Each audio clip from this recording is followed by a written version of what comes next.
Right, let me ask you something. If you were heading into battle, what would you take? A gun? Maybe some grenades? Sensible choices, sure. But what about a longbow, broadsword, and a set of bagpipes? Sounds ridiculous, doesn't it? Well, let me introduce you to a man who thought modern warfare was missing a bit of medieval flair. Jack Churchill, or as history remembers him, Mad Jack. If you think war stories are all grim and serious, buckle up, because this bloke rewrote the rulebook. The story of Jack Churchill, better known as Mad Jack, is one that sounds more like a fever dream than a war record. But somehow this man lived through it all, making history as possibly the last person to charge into battle with a sword. War is a mess of smoke, screams and explosions. Most guys were diving for cover, clutching rifles, trying to avoid being turned into confetti. And then there's Jack Churchill, charging straight into the chaos like it was a medieval battlefield, sword in hand, bagpipes wailing. If you're imagining some kind of war hero from a film, put that aside. This wasn't some Hollywood stunt, this was just another Tuesday for Jack. Born in Hong Kong in 1906, Jack wasn't your average soldier. He didn't just march to the beat of a drum, he blasted bagpipes, waved the broadsword, and made everyone else wonder if he'd read the wrong training manual. He started his military career in the British Army, then left to become, wait for it, a newspaper editor and a male model. Because obviously, if you're taking a break from war, that's the natural career move.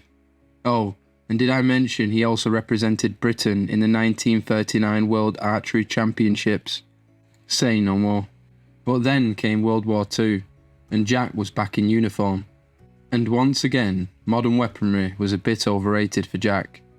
He stormed into Norway sword swinging, and made sure the enemy knew they were up against a bloke who had completely lost his marbles. The German troops must have been baffled. Imagine peeking out of your trench and seeing a British officer sprinting towards you with a sword like it was the Battle of Hastings. And Jack didn't stop there. At Dunkirk, where most soldiers were just trying to survive, Jack was running up and down the beach with his longbow and arrows slung around his neck, as if he was prepping for a medieval skirmish instead of a desperate evacuation. But his most famous use of the longbow came in 1940, when he became the only recorded soldier in World War II to kill an enemy with one. As his unit ambushed a German patrol, Jack took aim, let loose a barbed arrow, and dropped the German sergeant on the spot. That's right, amid the machine guns and mortars of modern warfare, Jack Churchill was out there getting confirmed bow kills like straight out of Robin Hood reboot. One of Jack's finest moments came in 1943 in Italy, where he pulled off a stunt so ridiculous it should have been a scene in the Monty Python sketch. His unit was ordered to capture a German position at the town of Molina. Most officers would have carefully planned their approach. Jack? Nah. He charged in, waving his sword and playing the bagpipes, because nothing says stealth mission like announcing your presence with Scottish folk music. Somehow, this brilliant lunatic managed to capture 42 German soldiers, almost single-handedly. The man stormed in, cut down a few sentries, and took the rest as prisoners. I'd like to think that at least one of those German soldiers surrendered purely because they couldn't handle the sheer absurdity of it all. Imagine you're a German soldier just chilling, playing cards or on patrol, and you hear bagpipes going off, getting closer to your position. It's horrifying and magnificent all at the same time. And if you think this was a one-off, you'd be very, very wrong.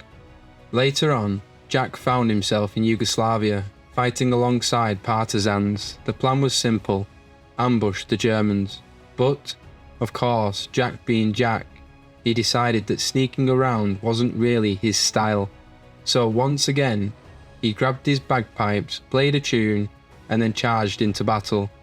If there was a book on how not to approach warfare, Jack had clearly set it on fire and used it to light a cigar.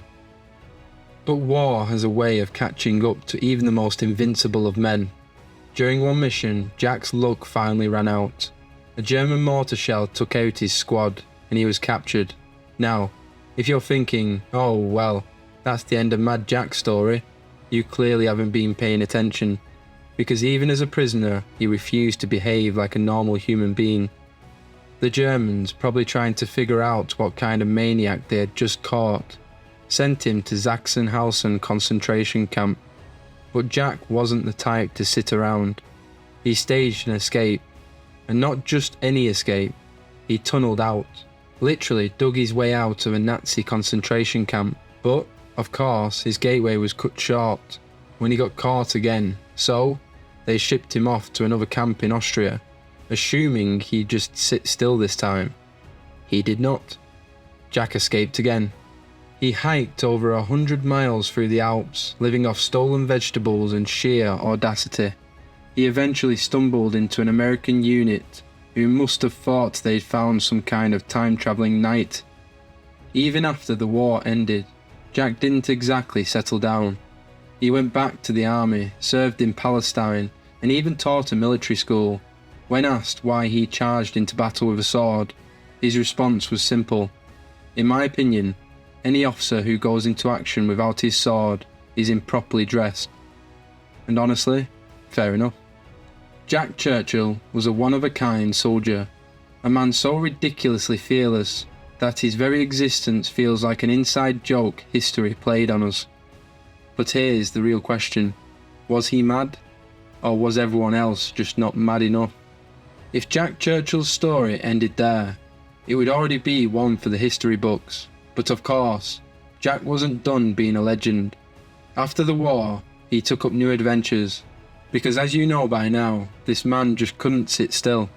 He became a paratrooper, dabbled in surfing, and by dabbled I mean pioneered the sport in the UK. Jack Churchill wasn't just a soldier, he was a force of nature, a walking legend, and a reminder that sometimes the maddest men leave behind the best stories. So, what do we take away from all this? Maybe that the world could use a bit more madness, or maybe that, when life throws obstacles at you, the best response is to charge straight at them with a sword and a battle cry. Either way, Jack Churchill proved that war isn't just about strategy and firepower, it's all about attitude, and his, unmatched. I'll see you in the next one.